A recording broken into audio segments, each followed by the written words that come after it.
To feel wilderness is to feel a spiritual cohesion born out of wholeness. It is organic, cellular.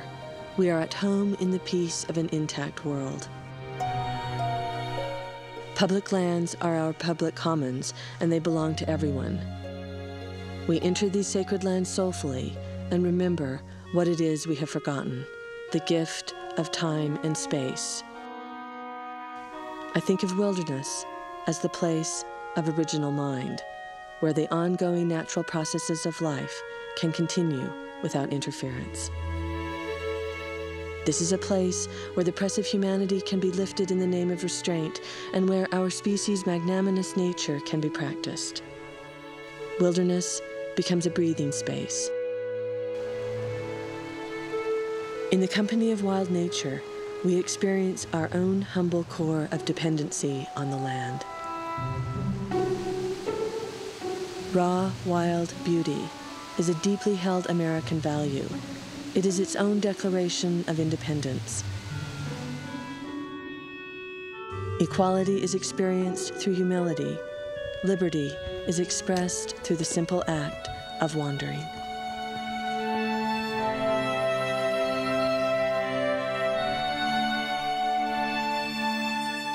Wilderness is the foundation of America. Just a few hundred years ago, wild lands, undiminished by civilization, stretched from coast to coast. The encounter with this wilderness shaped the character of a people and the values of a nation. Today, the places that will remain forever wild are protected by law and the toil and conviction of individuals dedicated to preserving the lands they love. This is the story of these heroes and their crusades, past, present, and future, to preserve one of America's greatest treasures, wilderness.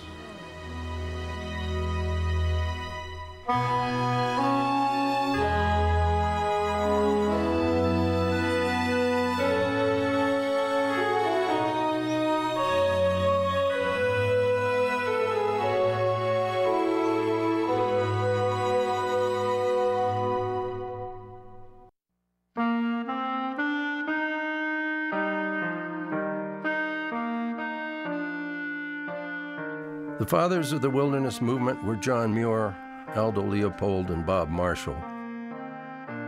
In the early 1900s, they foresaw the need to protect the remaining wild places from the steady march of industrial development. Over decades, they were joined by other visionaries, including Ollis and Marty Murray and Howard Zahniser. In 1956, Zahniser penned what they all hoped would be the means to preserve the last best places in America. It was called the Wilderness Act. 8 years and 65 drafts later, the act was signed into law by President Lyndon Johnson in 1964. A landmark in conservation history, the Wilderness Act was the first time any nation had made such a visionary commitment to protecting its natural heritage. In 40 years, more than 105 million acres of public lands have been designated wilderness. But the Wilderness Act itself did not create these magnificent preserves. People did. Doug Scott is the leading historian of the wilderness movement. He lends his expertise to citizens who are working to secure new wilderness areas. The Wilderness Act itself doesn't protect wilderness areas until people take areas that they love, wild places that they want to see preserved, and go to Congress and get Congress to pass a law that adds that area to the protective umbrella of the Wilderness Act. The story of each protected wilderness has at its center ordinary people. These places are protected because of them. 3 champions of wilderness are celebrated in Aspen, Colorado. Dottie Fox, Connie Harvey, and Joy Caudill dedicated 40 years of their lives to conservation. Through their tireless efforts, nearly 500,000 acres in Colorado's Rockies were added to America's wilderness system. Along the way, they created a model for organizing community support for wilderness that has proved successful time and again all over America. It all began with a friendship between Joy Caudill and Connie Harvey. They raised their families on opposite sides of Maroon Creek.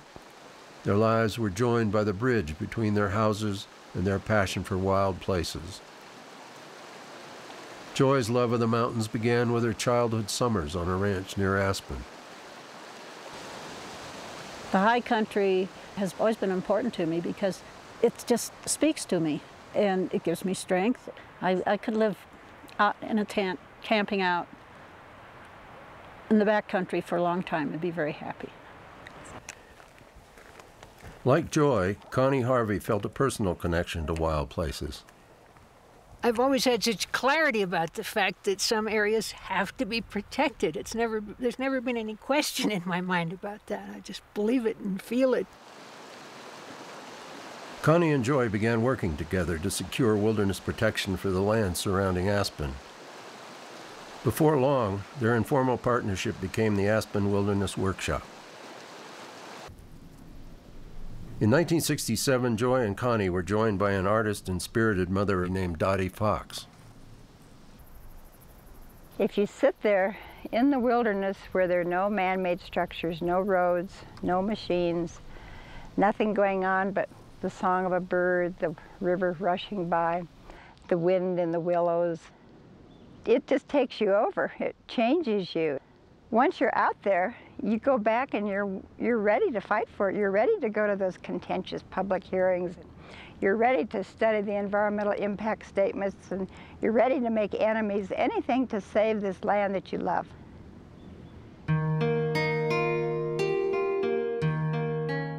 Each of us belongs to a particular landscape, one that informs who we are, a place that carries our history, our dreams, holds us to a moral line of behavior that transcends thought.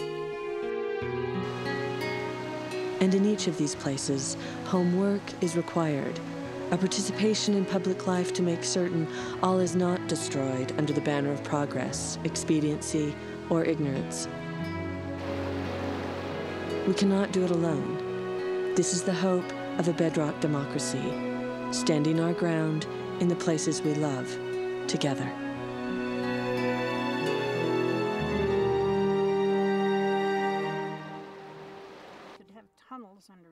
When Connie, Dottie, and Joy embarked on their journey to protect wilderness, the Wilderness Act was new.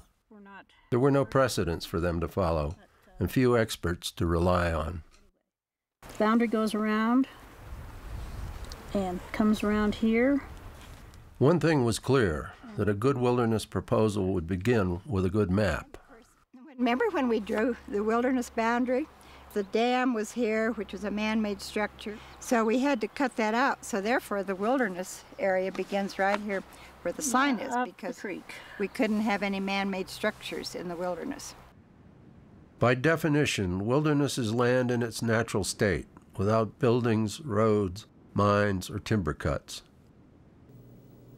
The three women enlisted their friends to explore the backcountry and determine which areas remained pristine enough to qualify as wilderness. The information they brought back was translated onto maps created at Joy's kitchen table. We had this area broken up into smaller areas around the Maroon Bells Wilderness, according to drainage. And we had 60 people, I believe, working on it.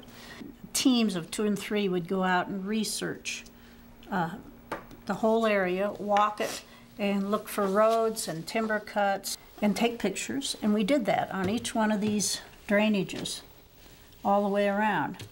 A few people got lost. Yeah, you did, didn't you? We got lost over the raggeds. Lost or not, the hikers that Connie, Dottie, and Joy recruited enjoyed their assignment. They grew into a network of community supporters for the wilderness proposals. Well, I think if you have slept out, pick any of these places, I can think of hundreds of them, slept out in a sleeping bag underneath the stars. And once I was camped by myself up in Hazley Basin, and it was just in a field of flowers. It was gorgeous. So I fell asleep, and it was just getting to be dusk, and I woke up, and there was a deer leaning over me, almost licking my face. And I thought, this is heaven, lying in a bed of flowers with a deer licking my nose. This I've died and gone to heaven. Yeah. So how can you not feel passionate about something if you've had that experience? And I think the more people were out there, this is what happened when people went looking for these boundaries. But they came back absolutely ecstatic because they said, we got to save this. We can't lose this. We got to have this.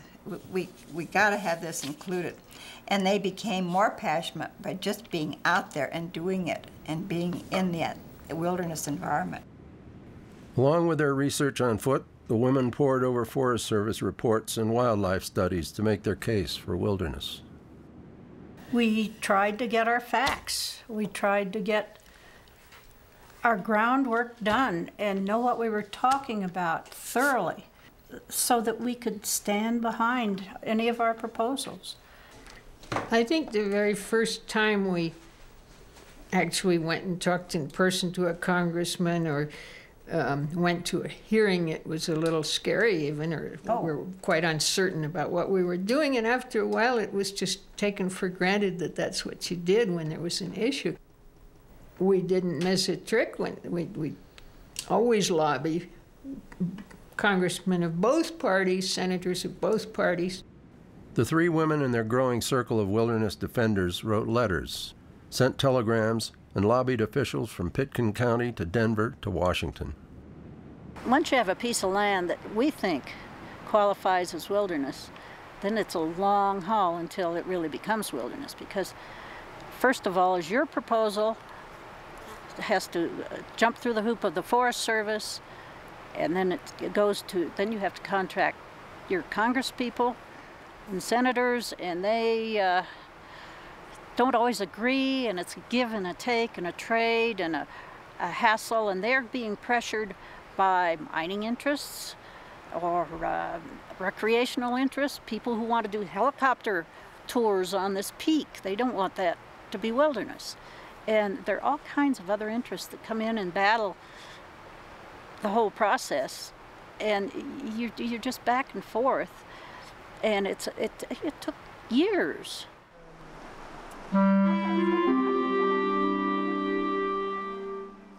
Their inspiration, pluck, and determination paid off. After almost 20 years of homework, organizing, and advocacy, the Colorado Wilderness Act was passed by Congress in 1981. The act expanded the boundaries of the Snowmass Maroon Bells Wilderness and created the Collegiate Peaks and Raggeds Wilderness areas. Together, these preserves comprise 500,000 acres of some of the most pristine alpine terrain in America. Much of this land lies above tree line, where high meadows explode in a riot of summer wildflowers.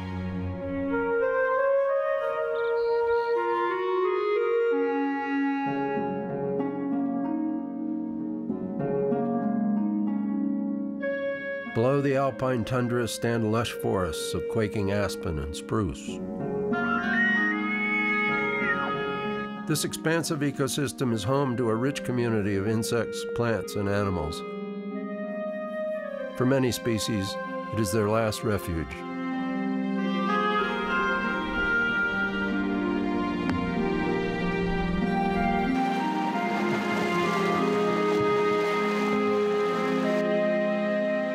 Clean air and pure water begin in wilderness. Crystalline streams carry rain and snow from the high peaks to the valleys below, where they join to become rivers that water vast areas of the West.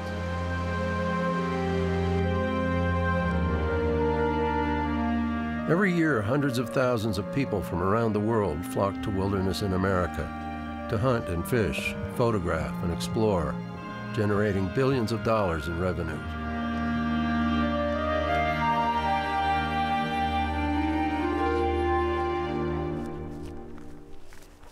The legacy of these three women extends far beyond the landscapes around Aspen, Colorado. Connie, Dottie, and Joy gave us more than you can measure, really. They gave us designated wilderness. But maybe even more than that, actually, is they gave us a way. They showed us the way. They actually pioneered a method in their community of gathering at the kitchen table and bringing together a community and having an entire community take responsibility for protecting and preserving forever the natural legacy that surrounds them. That is something that is now a touchstone of the entire wilderness movement. And those three women in this community took it to a level that actually the rest of us strive to reach as the years have gone by since then.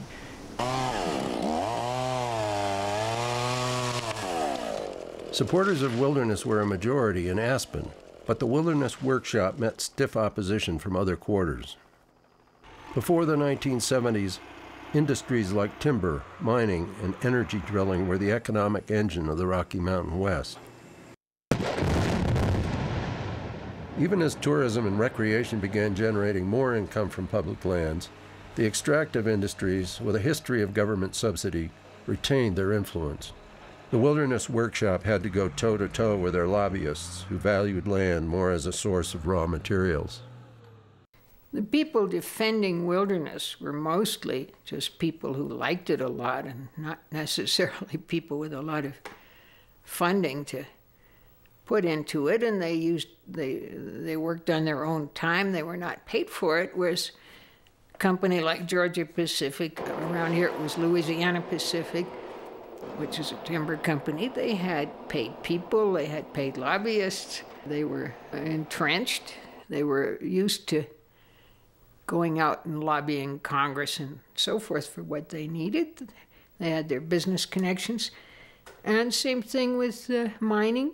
Some company like AMAX, American Metal Climax, certainly had a lot of clout, and they wanted to dump their spoils, their waste, into some pristine valleys and fill them up with mine tailings. So we were up against people like that. The politics encountered in any wilderness proposal, any effort to add in a new area, are often very intense. The opposition is often overwhelming. There's often a sense that what I want to do with the land won't be allowed. I won't be able to choose to take my off-road vehicle and go tearing across the countryside at will in this area if you make it a wilderness.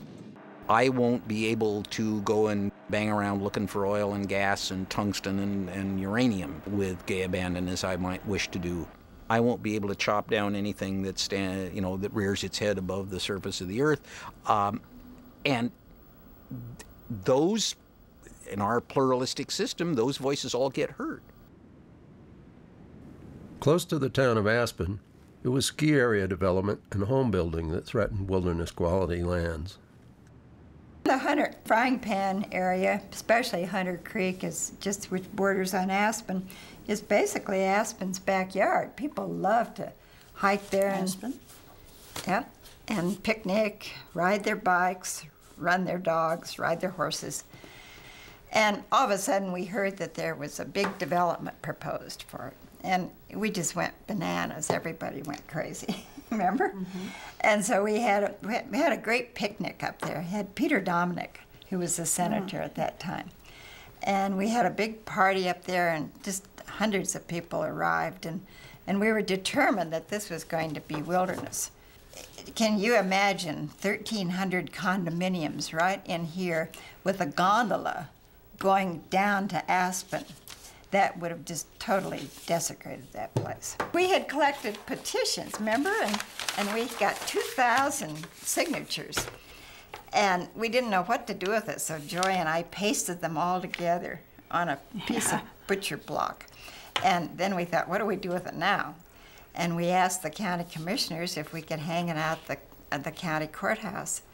It came all the way from the 3rd floor. It draped the courthouse and went all the way across Main Street. We got the point across. And it was shortly after that that it was included in wilderness.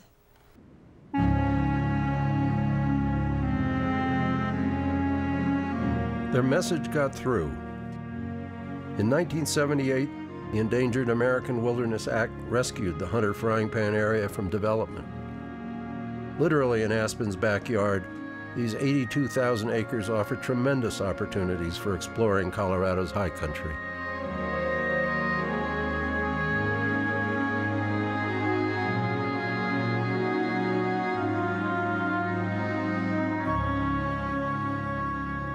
Wilderness, the place of a mind where slick rock canyons hold a state of grace for eons, whether or not human beings make an appearance. Wilderness, roadless, ruthless wilderness. How can we begin to understand what wilderness is if we have never experienced a place that is unaltered and unagitated by our own species? How are we to believe in the perfect mind of the natural world if we have not seen it, touched it, felt it, or found our own sense of proportion in the presence of wildness? If there is a greatness to the American spirit, a spirit aligned with freedom and faith, surely its origin is to be found in the expansive landscapes that have nurtured us. Coastlines, woodlands, wetlands, prairies, mountains, and deserts.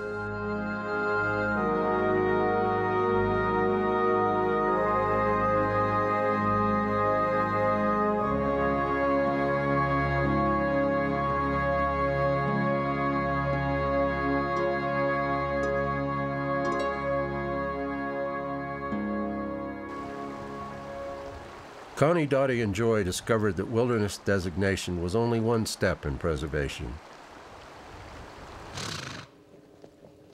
As more Americans ventured out to enjoy wilderness, someone needed to manage the use of these lands to keep them pristine. I think one of the most important things the workshop did was to get them to monitor the wilderness. The reason that this was important is that they had no one managing the wilderness. There was no management plan for any of the wilderness areas. So now we have some controls, and I think people are pretty good about it. Like, they took all the campers away from the Conundrum Hot Springs. They used to just camp right up by the hot springs. They moved them back. Yeah, moved them back. So everything had to be away from sensitive riparian areas, away from lakes. And then that was adopted by the Snowmass Maroon Bells Wilderness. Then eventually it was adopted by the Hunter Frying Pan and the collegiates. When you are in the activist movement, the business of advocating for and protecting wilderness means that wilderness advocates have a higher level of knowledge than the federal agencies that manage them.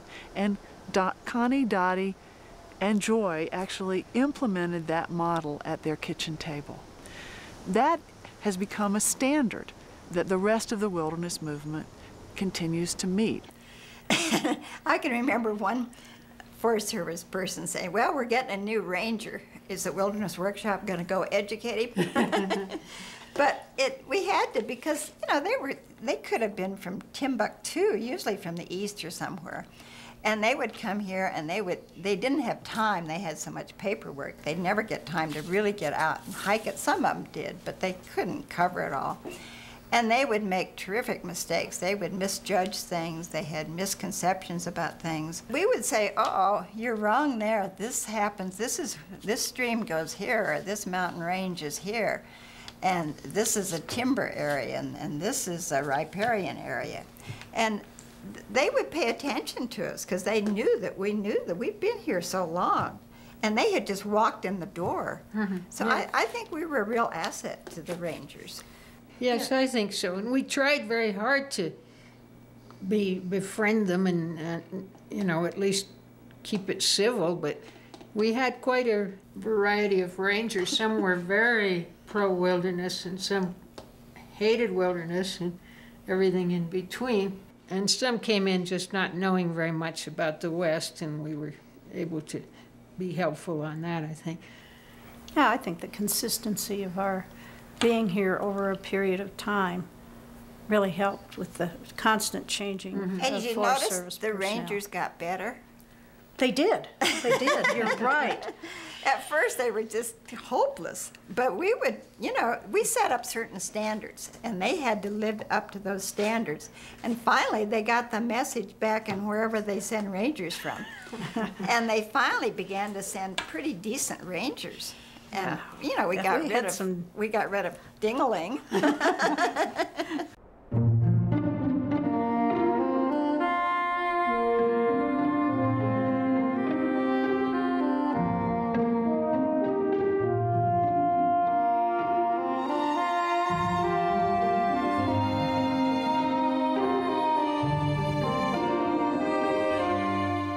We are not alone on this planet, even though our behavior at times suggests otherwise. Our minds are meaningless in the face of one perfect avalanche, or flash flood, or forest fire. Our desires are put to rest when we surrender to a grizzly bear, a rattlesnake, or goshawk defending its nest. To step aside is an act of submission. To turn back, an act of admission that other beings can and will take precedence when we meet them on their own wild terms.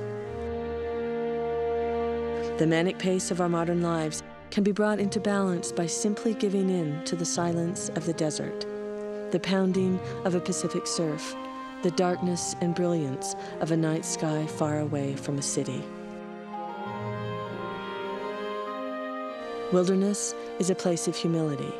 Humility is a place of wilderness.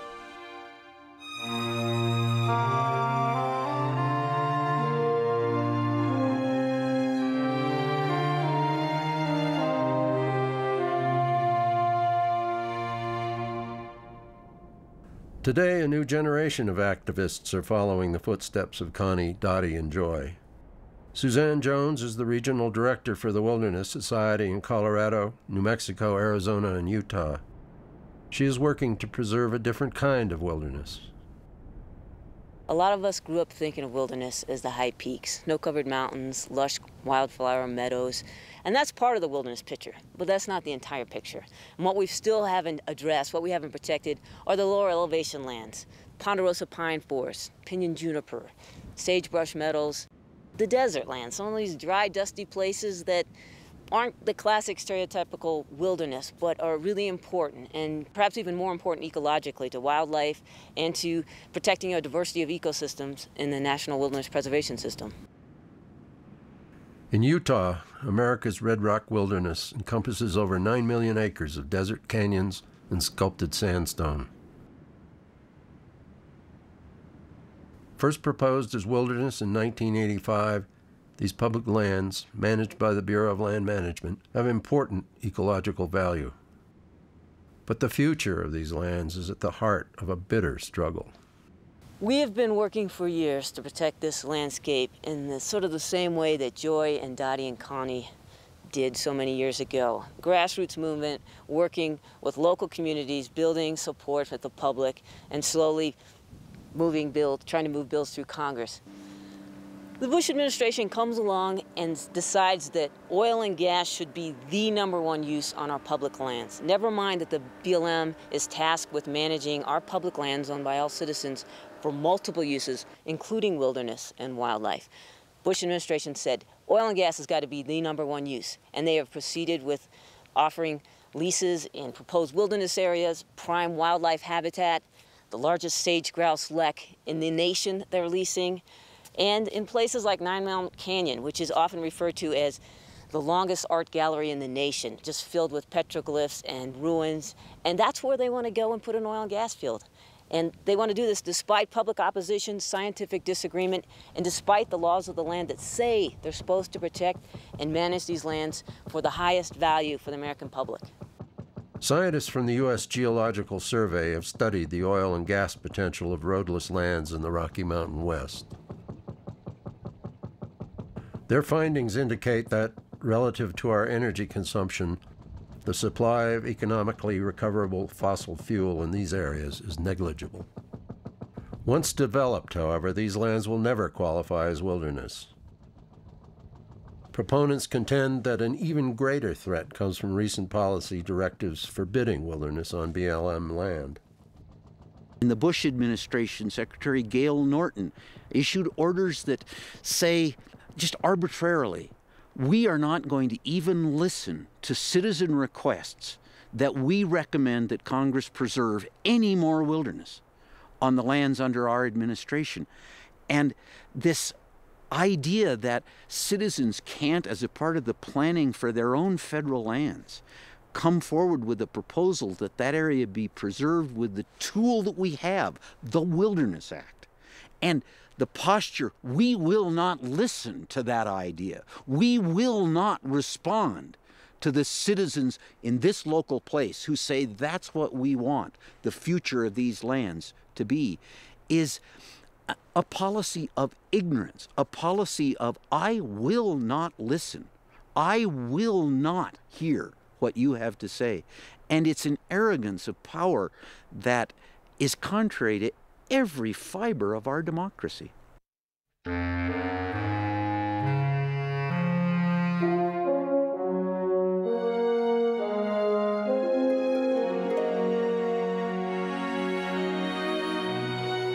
I believe we need both intellectual humility and political courage in the days ahead.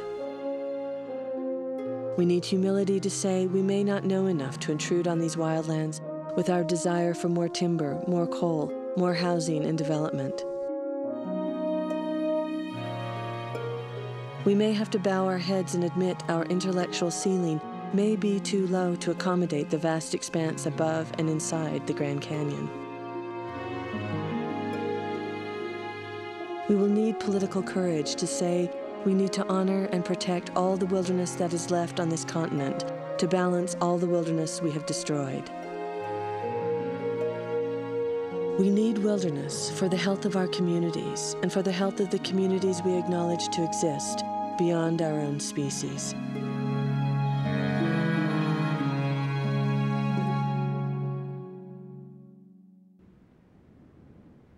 Since 1964, Congress has passed more than 115 separate laws protecting 5% of the land in America as wilderness. To many, the future offers even greater opportunities to expand the wilderness system. The last 40 years have been remarkable for the wilderness movement. We've protected 106 million acres since the passage of the Act in 1964. There's still a lot left to do. In fact, we've identified over 200 million acres that deserve protection. It's a challenge to protect those last places. I'm actually optimistic about that. We have wilderness coalitions in 27 different states writing citizens' wilderness bills, 2 million acres in California, 1.5 million acres in Colorado, millions of acres in Alaska, 9 million acres in Utah. Ultimately, those places are going to be protected. And they're going to be protected because they are citizen activists working day in and day out to make certain those places are protected permanently. Every area protected holds a natural treasure of pristine land and wildlife. But few of these places contain a complete ecosystem. They are wilderness islands, cut off from one another by roads and development. Scientific research now shows that a healthy environment depends on connecting these fragments to allow for the movement of large predators and migrating species. There's a wonderful conservation vision, Yellowstone to Yukon, where 1,800 miles of connected wildlife corridors from the southern end of Yellowstone National Park all the way north to the Yukon in Canada. Wilderness is part of that. National parks are part of that, but they're only part of it. They're necessary parts, but not sufficient. We've got to find ways to look at larger landscapes and make certain that wildlife can move between wilderness areas in an effective way. That kind of vision needs to be translated to the eastern United States, from Alabama to Maine. It needs to be translated to the West Coast, from northern California to southeast Alaska. That's the vision for the future. Connecting areas of wilderness will protect biodiversity and create more complete habitat for wildlife. Corridors of protected land can help restore a semblance of the vast ecosystems that used to stretch all across North America. Wallace Stegner eloquently talked about wilderness as the geography of hope. And in the years that I've been a part of the wilderness movement, many of those years with Dottie, Connie, and Joy as inspiration, I've come to see that the wilderness movement is in effect the embodiment of the politics of hope. People who are drawn to this movement are drawn to it because of the resource, because of the power of those places, of these really quite magnificent places, but also because the work of saving wilderness is really all about optimism. It's all about believing that there's a future. It's all about envisioning a resource to be protected, not just because you see the magnificence of it and you want to work so that it's there for your family, your children, your descendants, but because it represents a future, an everlasting future, if you will, because the natural world begins before us and will be there after us. The man who drafted the Wilderness Act, Howard Zahniser, and this is his first handwritten draft, gave us the idea that we are preserving these areas in perpetuity, that the wilderness that came to us out of the eternity of the past, we have the boldness to project into the eternity of the future. We must have the faith that the areas we preserve today will be as well loved, that the values of wilderness will speak as loudly to future generations, that having left them the choice, wildness is still a part of their world. They will value it even more than we can imagine today. And that's the faith that animates thousands of wilderness activists in all parts of the United States to work to preserve these places as a legacy to the future. Everywhere that wilderness is preserved, or wild and scenic rivers run free, there are the citizens who stood up for the place they loved and gave us the gift of wilderness forever. Ah, wilderness. I hate to leave it. There it is. But I'm in an area that was endangered, such as around Cathedral Lake. The miners really wanted to keep that out. There was a lot of pressure to keep that out of the wilderness. And when I go up there, I think, you know, this is wonderful. We did this.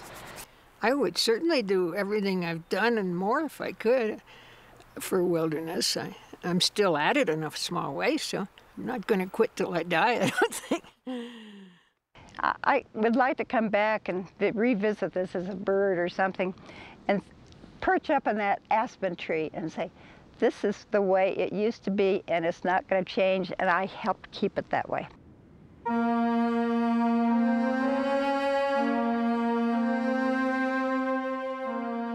The eyes of the future are looking back at us, and they are praying for us to see beyond our own time. They are kneeling with hands clasped that we might act with restraint, that we might leave room for the life that is destined to come. To protect what is wild is to protect what is gentle. Perhaps the wildness we fear is the pause between our own heartbeats, the silent space that says we live only by grace. Wilderness lives by this same grace. Wild mercy is in our hands.